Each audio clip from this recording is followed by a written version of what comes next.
Alright, in this video we're going to be talking about changing the alternator on the Honda Civic MK8, and in particular the 2.2 CDTI.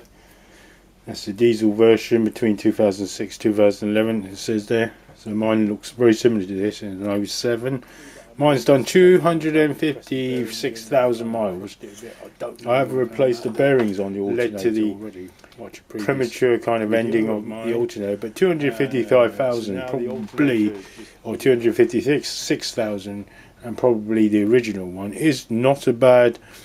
It's really not a bad run for an alternator. So it's 12 years old, and I've had cars that's had an alternator change after about only 60,000. So compare that. Now, looking through eBay, of course you can go to the dealership and get one. I don't really know how much they are, but it says here genuine Denso alternator is about 190. I'm not 100% sure this is the right one, but I would suspect it's around about this price. A genuine one, probably a little bit more in the dealership, probably maybe 200 and something. I've got a choice of these ones here. These kind of remanufactured or copied versions of the alternator that will fit. Now, hopefully this is going to give me a good picture. This is very much how it looks.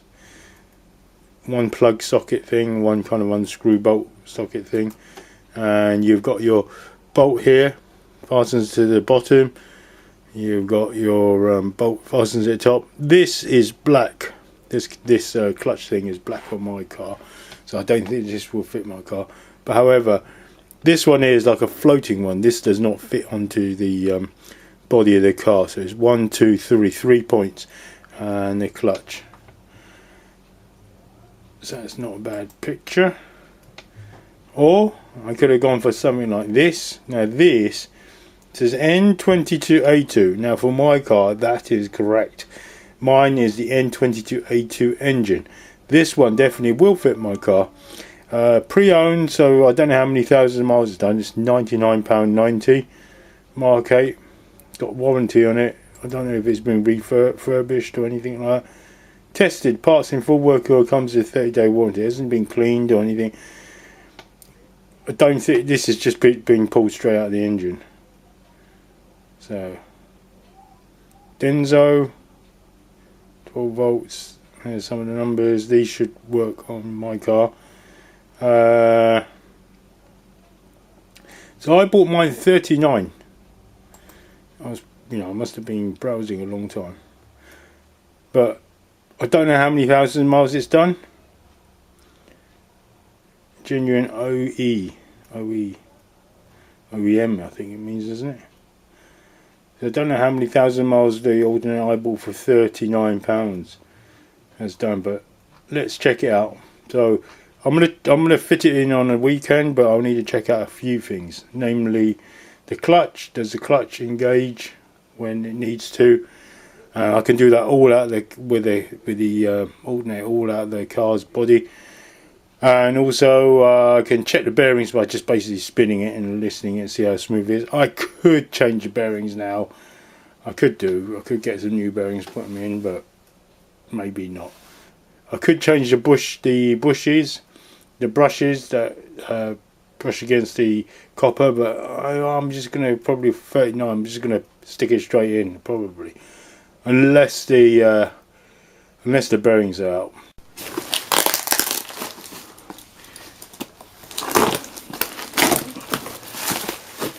See if it's well packaged. I've got bubble wrap. Not really that well packaged. I've got it banging a bit. Could do with more bubble wrap. Hear it banging, can't be that good. Anyway, try. It's heavy though. What do you expect? It's going to burst any bubbles, right? Okay. My life is an endless kind of fixing things. Fixing this, fixing that. Never stops. And you were along with on the journey with me. Oh, okay, so looks very much like and we've got, it says here 12 volts, 184204860 Denso. Looks very much like the one I've got. So we've got, okay, we've got, looks like that. Got the screw thing there, one terminal slightly damaged. It's okay, should be okay. This is just a bracket, I think. This just holds the cable, if I remember rightly. Right, so let's test the clutch. It should spin freely, feels quite smooth.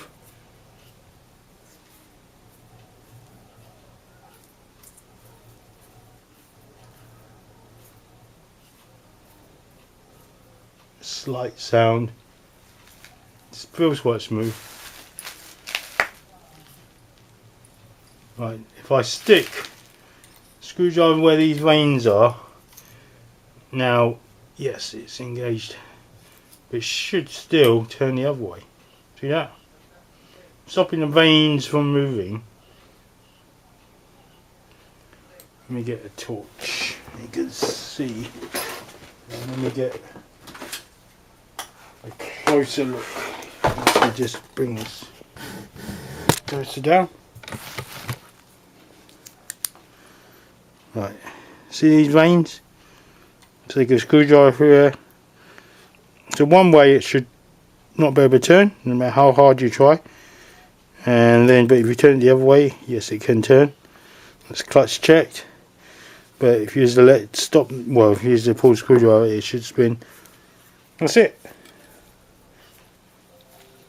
Looks okay. All right. Wait for a few days to put it in. I don't need to get any spare parts for this, I don't think. It's been tested apparently. Alright, okay. Right, I'm going to try and take the alternator out without taking the front bumper off, without taking the lower tray off, without even jacking out. I'm going to try and do it all above and in the front. Okay, so you get a plastic panel out, and then remember there's that cross beam that comes across. Take that out. Next step, get the fan out, and at that point somewhere before we're taking the fan out, disconnect the negative battery terminal. That should give me a lot more room to play with. I have taken the alternator out before, so I know the locations of the bolts. There's a 14mm tensioner down there. I'll show you that when I get round to it. Right, so let's take this off first. Right, so knowing that I won't be able to move the car onto a strong surface, solid surface, once the alternator is removed. Well, I still have some battery power, but there'll be some issues with the belt. I put it on. I've decided to put it on our slope, on concrete slope, which is not ideal. The car blocking me is still there. So what you want to do is jack up at a normal jacking point. So there should be a flat bit that comes up. I don't think there's any arrows on this one, but there is a flat bit starting about here and it ends about here. So don't hesitate to get it right in the money, because you are aiming for the stand to go. Get my finger. Follow this bar, which is nothing to do with the suspension. It's like a structural bar, horizontal. It sticks out. Follow that until you feel a hole. When you see that hole, that's where you need a piece of wood and an axle stand to finally lower this onto. All right. So, because I'm on the slope, I'm going to put a 20k brick on that side, 20k brick on that side before I start the race as well. Make sure you got the gear in reverse, although once both wheels are off, it won't make any difference, so the bricks will definitely make a difference. So it's my initial setup, so I'm still going to try not to take the under tray off and try and work from above without having to take the under tray off or jacking it up. But I'm just doing this as a precaution because I'm working on the slope. Now when you lower it onto that area here, follow that bar and there's like a hole just there where it's a drainage hole. Make sure that this wood is not touching the back of there or touching on the side, the inside of there, so otherwise you won't be able to get the lid off if you need it to. I will take extra precautions. I'm going to put, so these are, I think they're 2.5 ton jacks. I'm going to put a 2 ton jack where this thing would sit normally, where you jack the car up. So I'm going to have an extra precaution just in case. Look, I've got rubber feet, very strong rubber feet, because I'm on the slope. I don't want it slipping. There's no chance of it at all. Alright, so here it is, 2.5 in the middle, main support, and back up, although it's not touching, it's still backing up, just here where the normal jacking points are. I feel safe enough to clamber underneath and have a look, see if I'm blocking the plastic under tray. So if you was on level ground, your first job you would do is not jack up the car, if I can manage to prove that I can take the alternator out without having to ramp up the car or anything. If I can't, you'll obviously find out later on. Right, so this plastic thing comes off. You need your trimmer removing tool. I can't remember what these are. They're not 10mm, I think they could be like 8mm, these ones. Once you have spare ones, because they tend to do things like that and they kind of break. But these are all new, so they're like, obviously put them in a box or something, because they'll rattle around, you'll lose them. So this comes off and exposes our target. First target is this big bar here. There's a cable that runs along inside here, and you just have to kind of shift it out of the way. Also, before I do that, I'm going to take this off, because any extra room you can get is helpful, right? Because when you're tugging that thing and this little lid is catching, it's going to be annoying when you should have done it earlier. Right, so these are 10mm, they're easy enough. So one point to note, obviously I found out in an earlier video you should have seen, or if I haven't put it up yet I will do soon, that my alternator was faulty. I don't think I put my video up yet. So this is going to be before how I find out my alternator was faulty. Run your car, test your batteries as it is when your car's off, and it should be something like 12.6 volts, something like that. And run your car, switch everything on, run your car, and it should be, if your alternator is good, should be something like 14.5, 14, something like that. If it's not, mine stayed exactly the same, you know it's the alternator. If however you went and, before you switched on the car, you tested your battery and it was like low, something like 11 volts, and you went to switch the engine on and it's turned to 14 volts at the terminals, that means the alternator is good, but the battery is kind of faulty.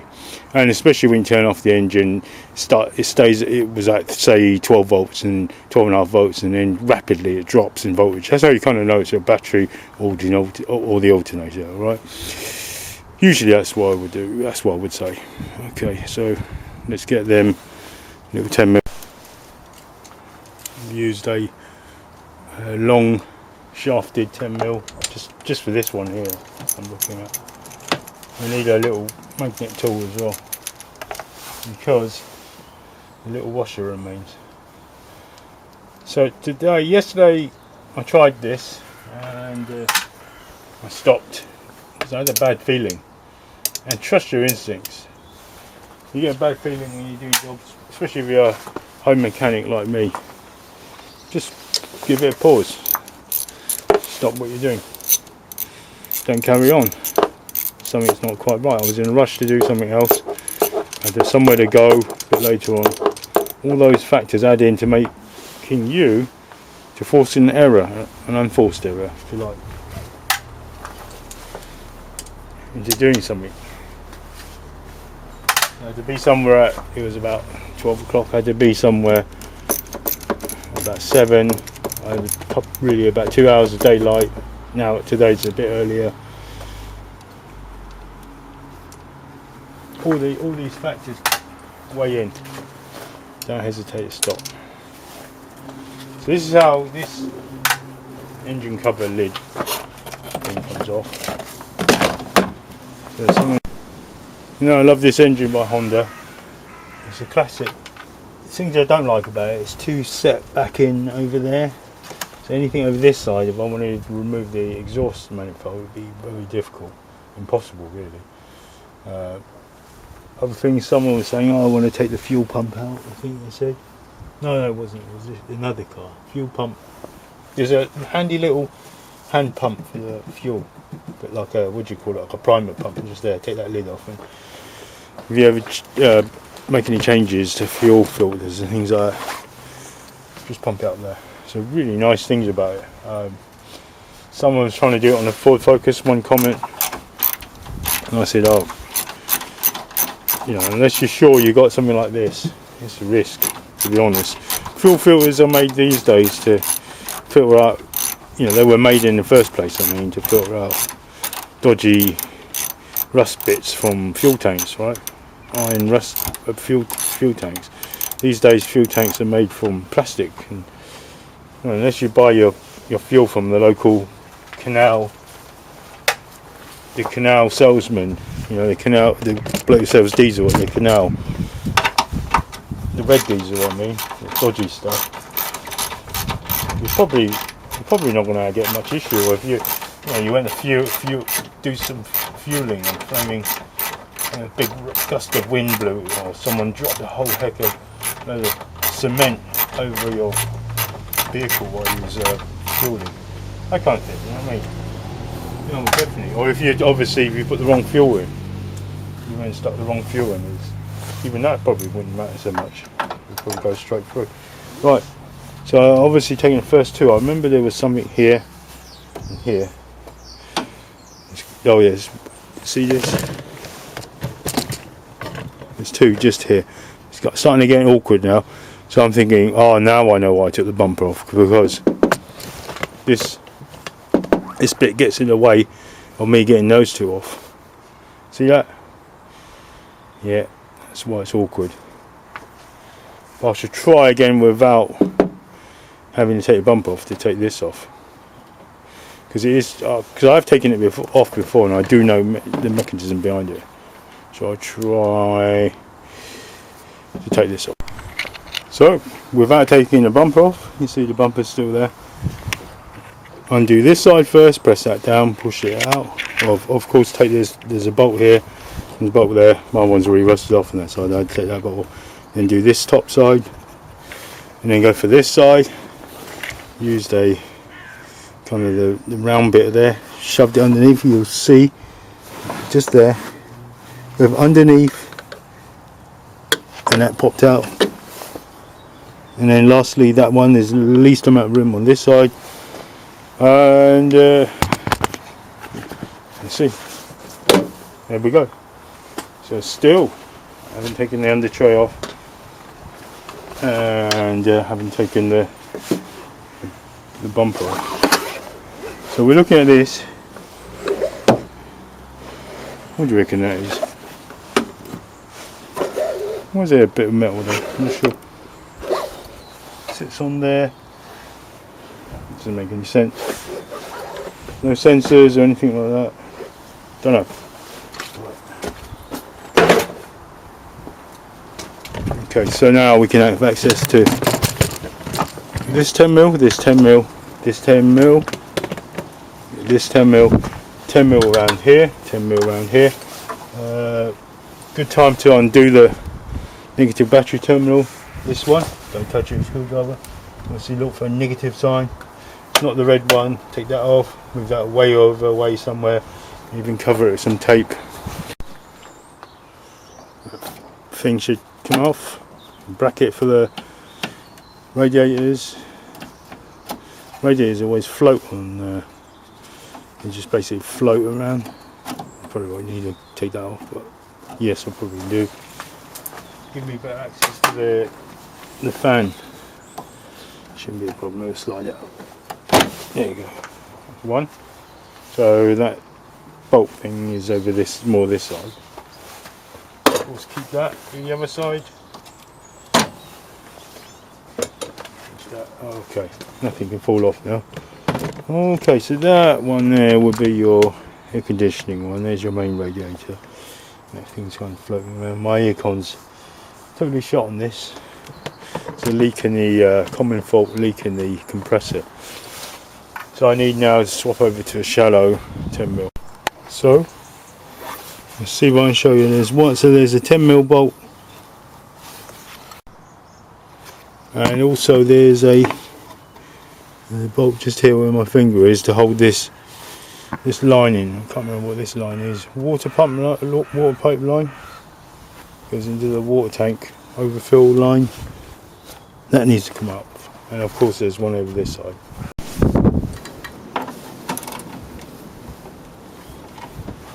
Rusty bolts.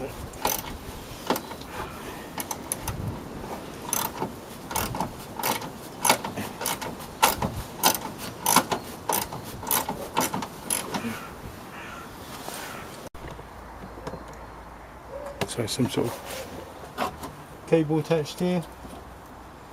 Try and remove it from the hole.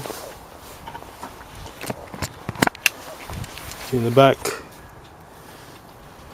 Your finger, can't see. Just here. It's kind of loose now, apart from that thing there. Let's get that thing off.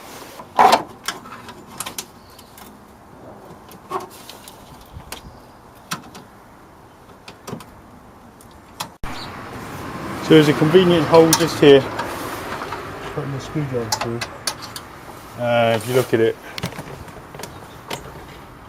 so poke it through sideways, left, right. That comes off. This remains attached. This has the loop over. Pull the headlights. If I was just thinking, I've never had to change a headlamp or anything on this. If I had to do it, it's quite difficult. I think I've got to take this overfill tank off to do this side. Then that's okay. I think. These ones, the side lights are okay. The main lights are awkward. This side, battery out. Maybe. I wouldn't want to do it. I'm just thinking whether I need to take the headlamp out. I don't even know how to take a headlamp out. It just, it's like, alright, there's probably something under there. Take this off. Can't remember if there was. Definitely that one there has already fallen off. See, is that me? I don't know. Should be am I missing a bolt? I am missing a bolt. But I've got a 10mm bolt, I'm going to screw it on. Must be me.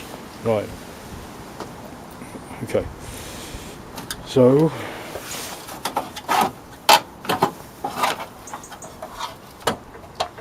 so there's a sensor.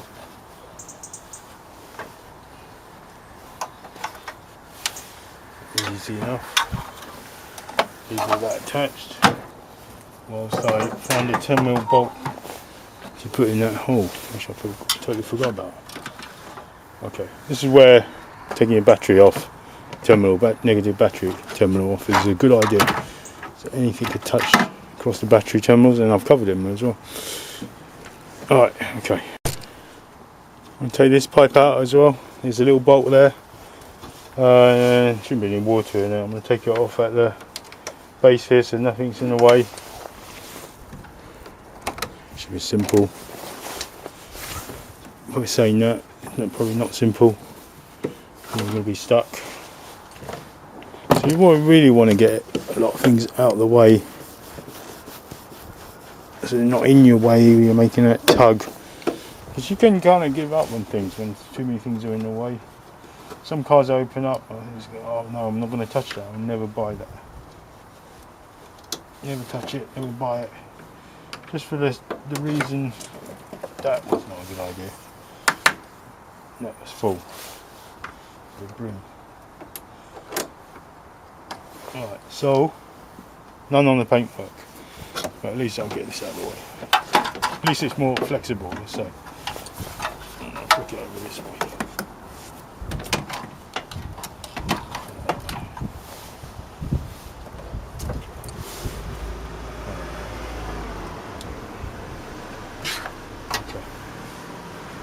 Next thing, my main target. Now look at that space. Much more space in there now. Look.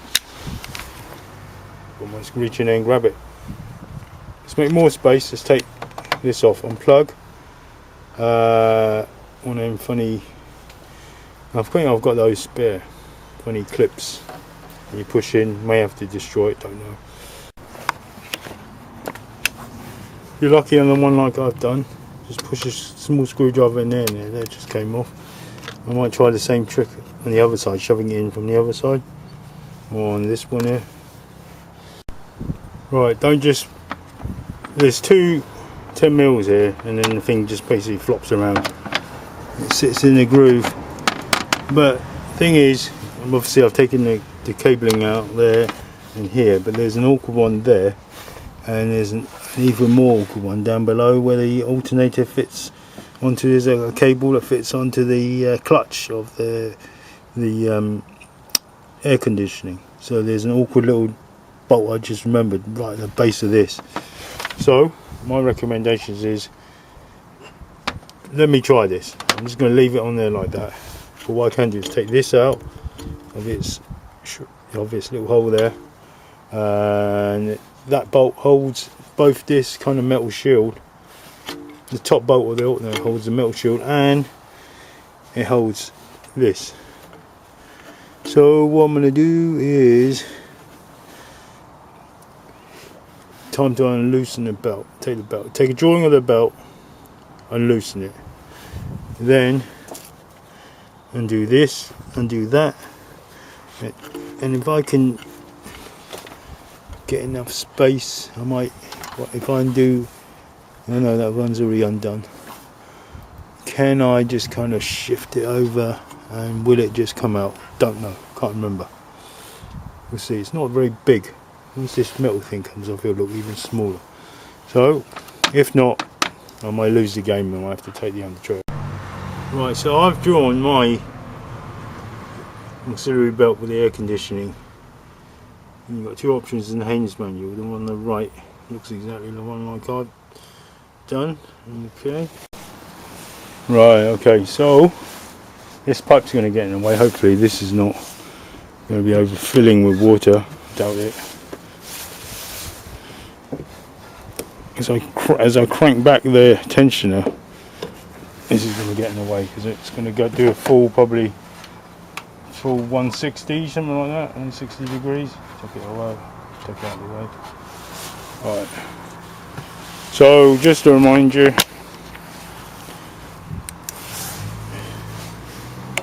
see that silver nut down there? That's the one that needs to be wound clockwise as you're tightening the bolt. Alright, as soon as you do that, the tension should loosen. But the problem is now the pressure's on me to want to take the under tray off, because I can't really tell the bottom of the belt is lined up unless the under tray is off. So the pressure is more. When I take the under tray off, there'll be more light, all sorts of reasons. Okay, let's do it without the pressure is on to take the under tray off. Need one of these. This is 33 centimeters. It's a 14mm with sharp teeth at the end and protruding, right? So this end is 12, and you can get them from Trident. Got it from eBay. I can't remember how much. 15, 18 pounds, something like that. So that goes on the nut. You know which one I'm on about, so I don't need to go for that again. You probably need it going over all the way as much as possible. Now on my Ford it's really easy. On my Ford it's just a put a spanner on something, pull, and it comes straight off. See that? Yeah.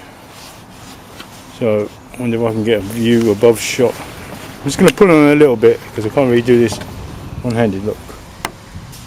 It's in there. See it? As I pull, it's really quite tough, so I need that extension bar. See it? I'm going to loop it over. Probably my option is probably going to be the alternator, because that's the thing that's going to come off. Loop it over the alternator. Right, so that's off. And checking the rear lined up. I might have to end up taking the under tray off, but the main crank wheel is ribbed, and so is the aircon. and so is the alternator. So that's off. Let's take these 12mm bolts off. 3 bolts are out. The top one's this one, the left side bottom is that one, the right side bottom is that one. So next thing, get these electrical plugs out. Alright, there's an 8mm just here to release this cable shroud, and it was a 12mm just here. Peel back the rubber, and then peel back the rubber reveals this green plug, which I can't do on one-handed. Put it back on the tripod. There you go, like that. And it should reveal a brown socket. So let's try wiggling it. So it's so close now, isn't it? Oh, that came off, didn't it? Didn't pull that off anyway.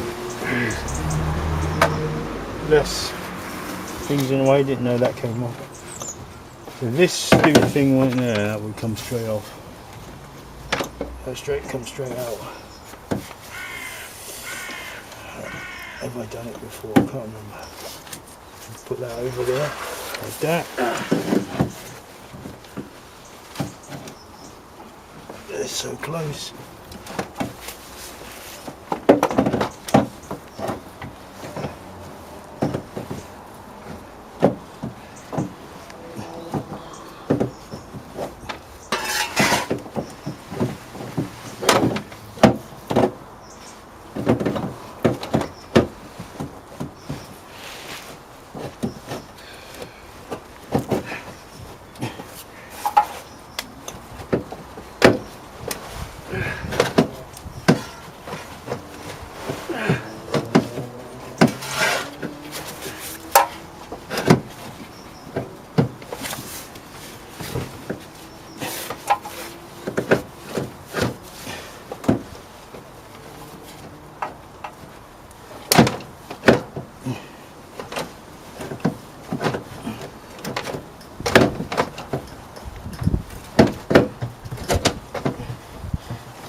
Oh yes!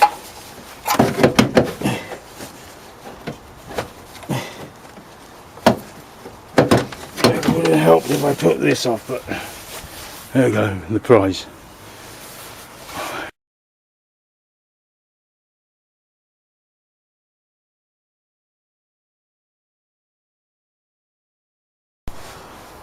Once you've got the belt off, might as well check. This is a new roller, it shouldn't have any problems. Just check the water pump, which was not changed. The tensioner was changed. The water pump I've never changed.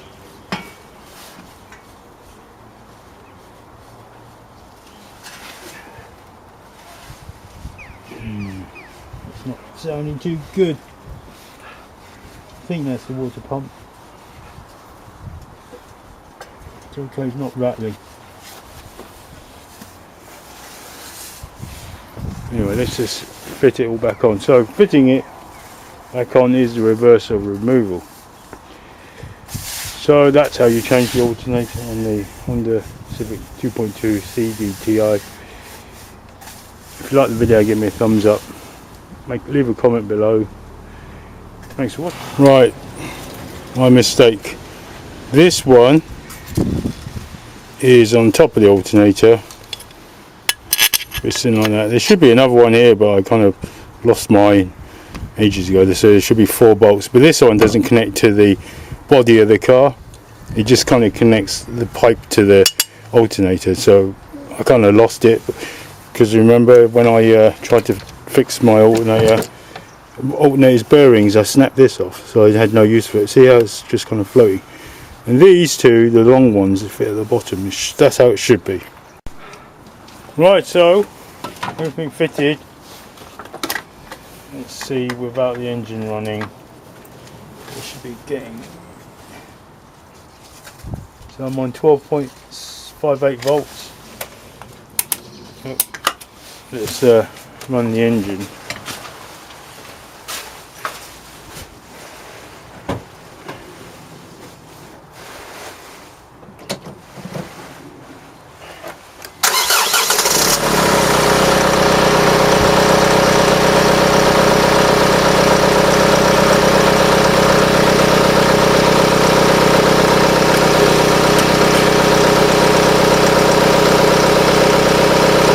There we go. This guy's charging at 14, see it? 14.3. Hope you can see that. Well, my arm's in there.